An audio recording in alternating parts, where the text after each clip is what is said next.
This is the Detroit Sports Podcast Network.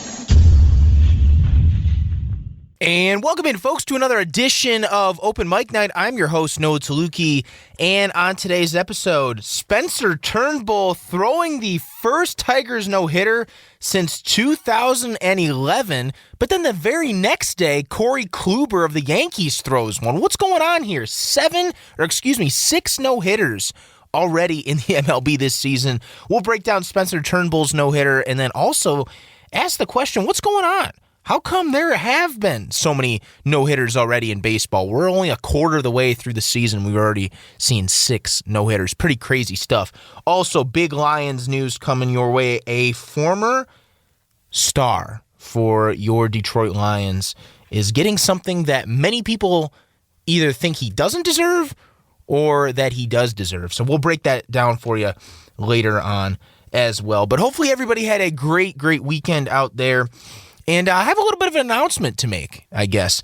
So I did end up graduating over this past weekend officially, officially with the walk and everything. And I really graduated in January, but officially, got to walk and be with all my classmates and all that over the weekend. So that was awesome. And, my family was there rooting me on, supporting and all that. And I want to thank my family for everything that they've done. They've supported me very well through everything the last, my whole life, So I was really, and then my uncle, he flew in, he lives out of town and he flew in and surprised me. So that was really nice. And it was just a great weekend.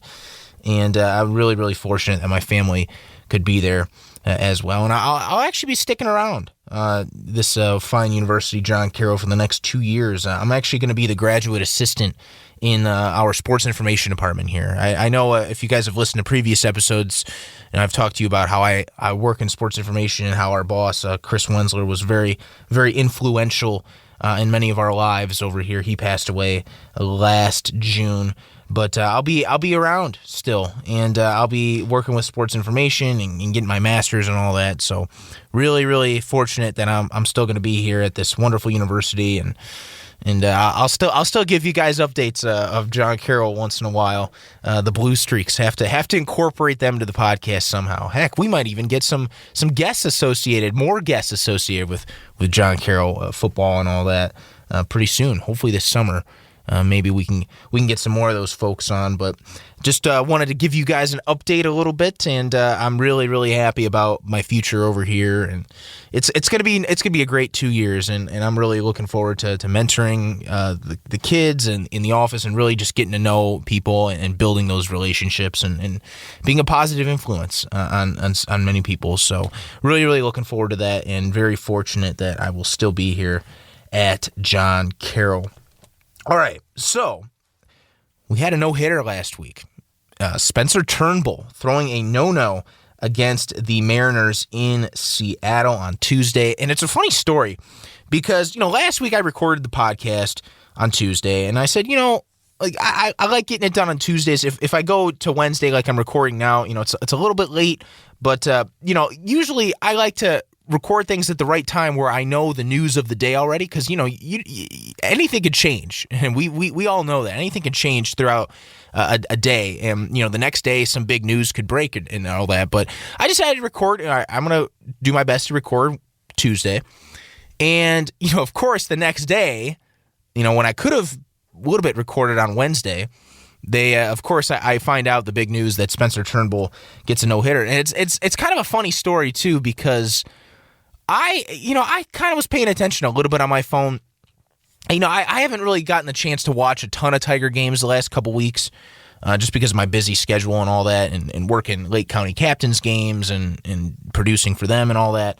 But it's just funny because I went to bed, probably like at 11, something like that, and I looked at my phone and I'm like, 2-0. I think it was like the 5th inning or something, and I'm like, oh, wow, Tigers might actually get a win here. And then all of a sudden, I wake up, I check my phone in the morning, and a bunch of my friends had texted me. I mean, I probably got a good 10, 15 text messages. And they're like, are you seeing what's happening? Oh, my gosh. Like, Spencer Turnbull just threw a no-no. And I'm like, what? I wake up to this and I'm like, Spencer Turnbull threw a no-hitter from that game? Oh my goodness. I'm like, look, Spencer Turnbull, he's not, I wouldn't say he's like the greatest pitcher in the MLB.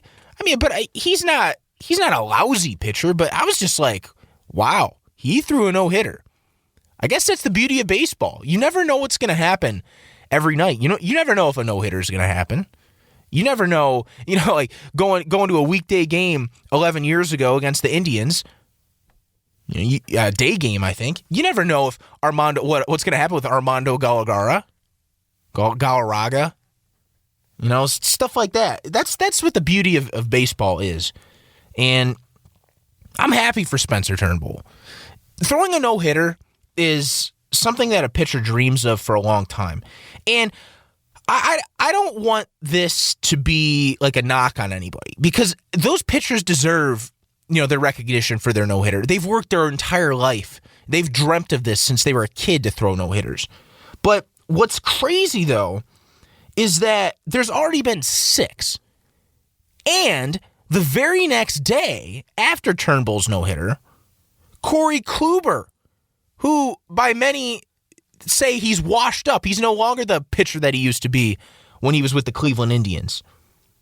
All of a sudden, he throws a no-hitter for the Yankees. Before that, we had Joe Musgrove, Carlos Rodon, John Means, and Wade Miley. Another washed-up guy, Wade Miley, throwing a no-hitter. Folks, we are a quarter of the way through the season, and we already have 6 no-hitters. 6. The Major League record for a season, I believe, is 7. And that's for an entire year. And we're only a quarter of the way through. Something's going on.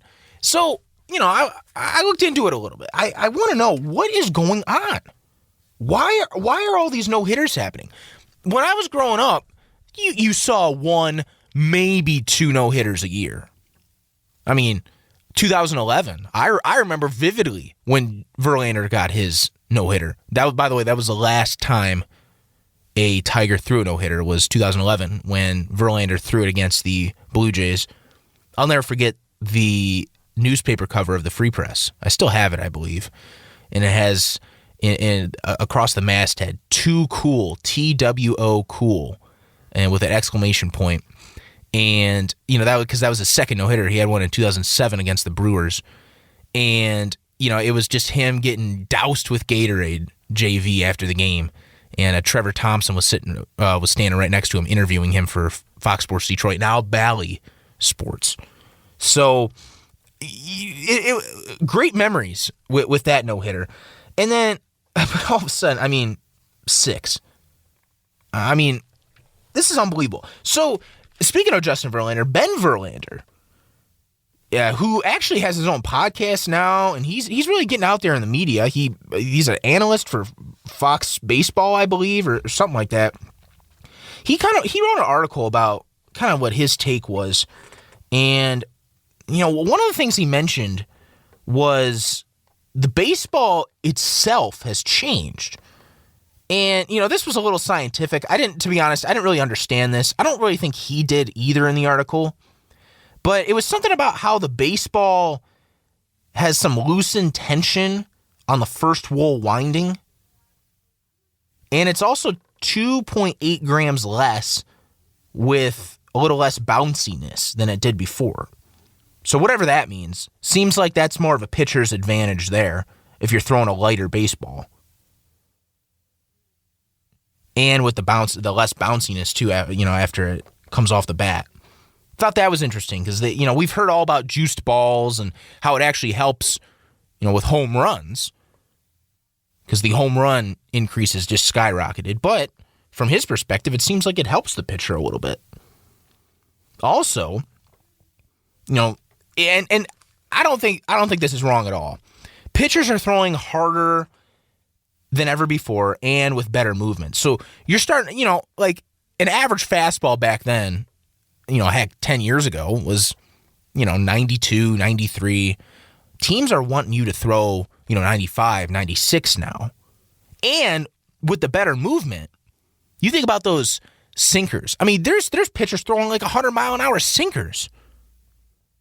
I mean, the movement that some of these pitchers can get with the velocity, so combining the velocity and the movement, is the future of pitching in the MLB. And, with that, hitting has become harder. I see this point. I do. I think it's true. However, I don't think it's the full story. Ben Verlander also saying that when he was with the Tigers, remember, he was a 14th round pick for the Tigers back in 2013. Never made it up to the majors, was just a career minor leaguer. But he remembered, in the article, pitchers saying, that were with the Detroit organization, if they weren't throwing a certain velocity, they weren't in the future plans, for the organization. So you had to be throwing a certain miles per hour. I guess it depends on per team, but, you had to be kind of throwing up in that mid-90s. If you're throwing just a hair below, you weren't considered for the future plans. That's interesting as well. Also, and I think this is the biggest one for all these no-hitters in baseball. Analytics have gone crazy. I mean, so with analytics, I was watching the movie Moneyball the other day. And, Moneyball, of course, is, the early 2000s Oakland Athletics, worst payroll in baseball. They couldn't compete with signing, big-name players like the Yankees, the Red Sox, because they had, a lot more money to give, because that's how baseball works. There's no salary cap like there is in the NBA or the NFL or the NHL. I mean, it's all just, one big pot of money, and whoever has the most gets, has the advantage. Hadn't seemed to really help the Yankees because the Yankees haven't won a World Series since 2009. But I digress. So what's interesting, though, is that's kind of when the analytics craze started to take off. When, you could buy, the famous line in the movie was, you buy runs instead of buying wins, that kind of thing. So then that was the whole on-base percentage and, what's his percentage on base? So that's how they got a lot of, diamonds in the rough, guys that were overlooked for whatever reason from other teams, and they were able to build a playoff, winner with some of these key pieces being guys that were, undervalued throughout baseball. No, don't get me wrong. There were guys, on they had a great pitching staff like Barry Zito and other guys, but some of their roster was made up of these guys that were just cast-offs from other teams, and analytics helped with that. And then ever since then, people scoffed at them 20 years ago, but now analytics has taken off. And what the analytics say now is very different than on-base percent. You're not looking just to get on base. You're looking to score runs as fast as possible. So with that, the way to score runs as fast as possible is get home runs. So from a hitter's perspective, it's a very hit-or-miss approach, which is not good. Baseball, the beauty of baseball, you don't swing for the fences every time. You try to get a ball through the gap. Depending on certain situations, you bunt, all that stuff. This swing and this strikeout or bust kind of, or this home run or bust kind of thing is kind of ruining baseball. And this is what's even more staggering. As of last week, I think last Thursday, there's only 7 teams hitting above 250 in the MLB. 7 teams. 250, when I was growing up, 250 was kind of the average. Okay, you're an average ball, you're a 250 hitter, so you're average. And what's even more staggering, only 12 teams hitting above 240. I believe the Mariners were hitting 197 or something like that. I mean, this is ridiculous. This is the lowest league batting average, league-wide, that we've ever seen. 236. Last time that happened, 237 in 1968. And 1968 is when they moved the mound So because pitchers were just being too dominant back then. So they adjusted as necessary. And, that was the first year of that adjustment. So, and I think also, too, the shifting. Shifting is big because shifting takes away a lot of hits. And, if there's a way to ban the shift or you can't use it in certain situations or something, because the shift is gone, that's taken a lot of hits away. And shifting is all analytics driven. Ben Verlander talks about some little black chip above home plate in every stadium, and that's the StatCast. So that's what gets all the launch angle and all these analytics that batters can see. So as soon as you walk into the plate, what pitches he throws and what's his strengths, what's his weaknesses, all that. And it's the same for the pitchers. So that's how much analytics have really gone into the game. And, the strikeout rate also is the highest we've ever seen it.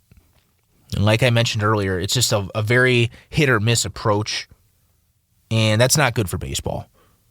That's not good.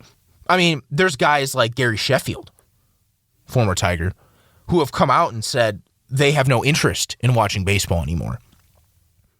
There's just so many home runs and all that now. It's like a home run is very less appealing now.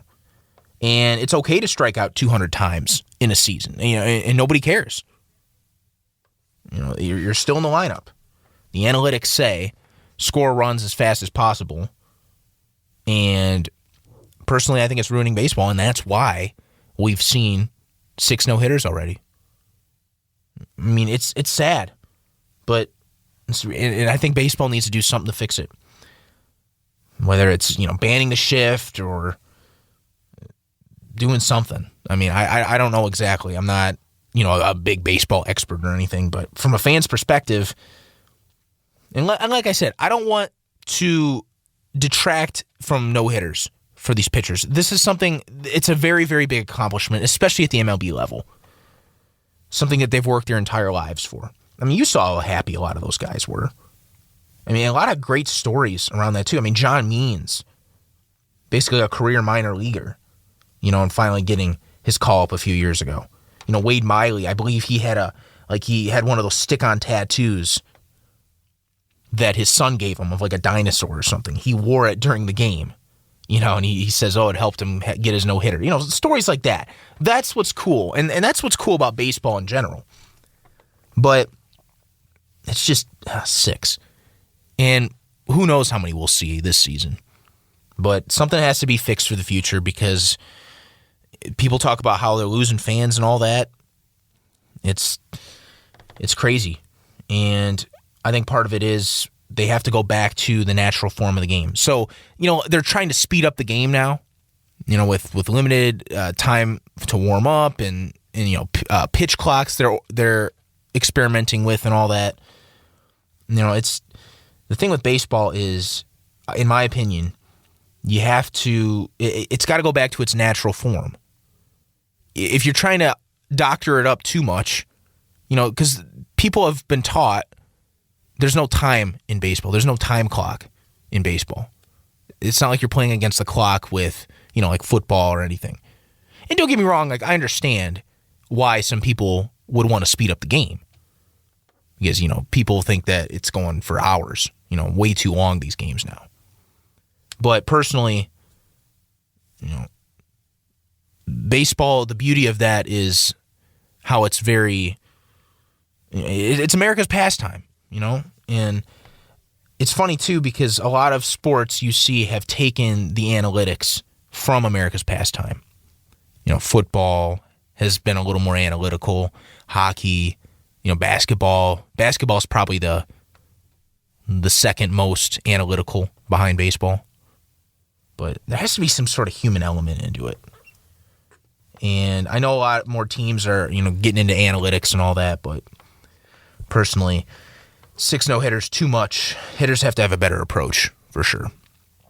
All right, so that's going to end my discussion with that, with the no-hitters. But I do want to get into some big news with the Detroit Lions. Lions can never escape us.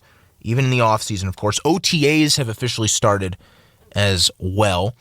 And I have to say, Calvin Johnson is getting his money back.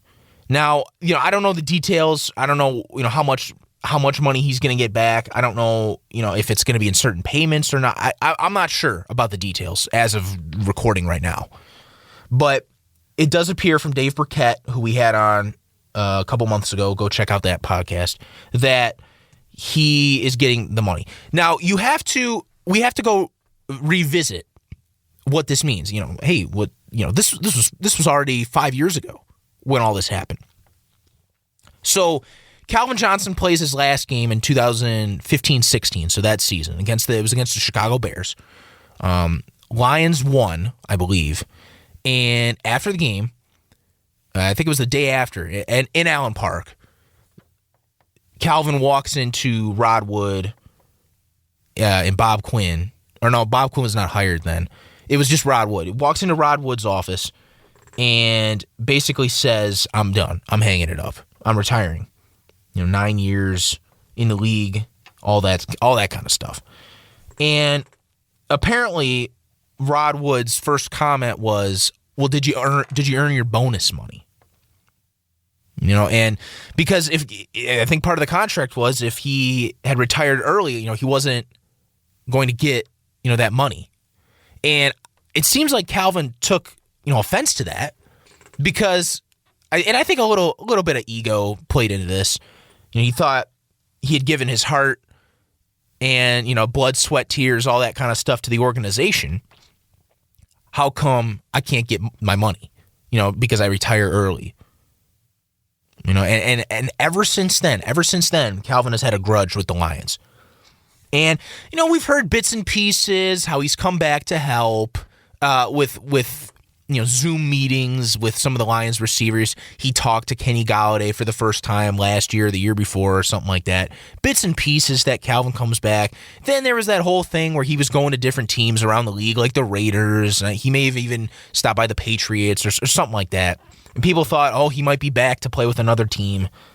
But personally, so then it kind of divided fans, in my opinion. It divided fans because some fans were on the side of, yes, give Calvin his money. He gave his entire all for this organization. He's a Hall of Famer. Just give him his money. Other people said it goes against the contract. Why? I know he's a special player, but why should he be treated differently than all these other players? Personally, I was on the side of he shouldn't get his money back. He should have understood that retiring early meant he may have to sacrifice some of that money. And personally, and I love Calvin. Calvin's one of my favorite players of all time. I have as many memories of Calvin as, many of you Lions fans out there.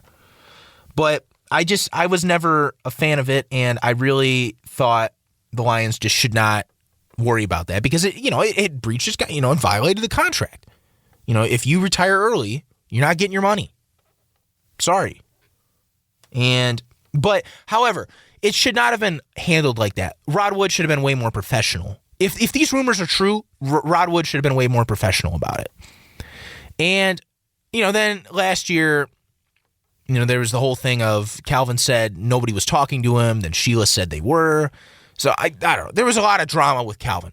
Personally now, I think the Lions are trying their best to get this money back to Calvin because it's the Hall of Fame. I mean, he's getting inducted into the Hall of Fame this August. And I don't think they want it to be too awkward. They don't want, Calvin in his Hall of Fame speech, not to mention the Lions at all or anything. That's why I said this when we talked about Calvin last. This has to be settled before the Hall of Fame in August. Because you don't want it to be too awkward. You don't want to be on bad terms when a guy is getting inducted into the most prestigious Hall of Fame there is. I mean, this is the highest level that you can get as a professional football player. And, having Calvin Johnson talking about the Lions, getting back with the organization as time heals wounds. And I think this is a good step moving forward. Look, I was never a supporter of Calvin getting his money, but if this means that he's going to be with the organization now. He's going to be like Barry Sanders and come to all the alumni events, help out with the alumni. I know I've interviewed guests before, Corey Schlesinger, Lomas Brown. Those guys are all associated with the alumni organization. They're still very involved with that. Jim Arnold, another one. Getting Calvin in that organization, that's key. And he has to be around still. The fans would just love to see him at training camp or something like that. That'd be great if he was at training camp this year. Just after his fresh off his Hall of Fame, Detroit legend. If this means that the Lions are going in the right direction, Sheila is really taking initiative in this, Chris Spielman, whoever's meeting with him, Rod Wood, hopefully he's apologized if that was the case with the rumors, then, I don't mind it at all. I don't. Because Calvin needs to be with this organization. He needs to be out there mentoring the receivers, being with the fans, very supportive in all the alumni events. They need Calvin Johnson back. And it's very, very important. And, Chris Spielman and Dan Campbell, they talk about the one pride. Having one pride in all that and how it encompasses, every aspect of the building, not just on the field, not just in the front office. This is big because Calvin really embodies that one pride that they talk about. And having a guy like Calvin in the building is definitely going to help. So whatever they need to do to get it done, go do it. And like I said, time heals wounds. Barry was kind of similar to this. Wasn't really involved with the Lions for a little bit. Hall of Fame comes a little bit after that. He starts getting back. Now he's at the alumni events and all that. So it seems like Barry is reconciled. Time for Calvin to do the same. But that'll about do it for this week's edition of Open Mic Night. Be sure to check out all the other amazing content on the podcast network. The Doc and Jock, the Wrestling Podcast, the Michigan Podcast, the Fan Report. They're all great podcasts to listen to, and I'm very happy to be a part of this amazing network. And make sure to check out the SI Lions with John Macaroon. He does a great job with that as well. But until next time, folks, thanks for listening to Open Mic Night.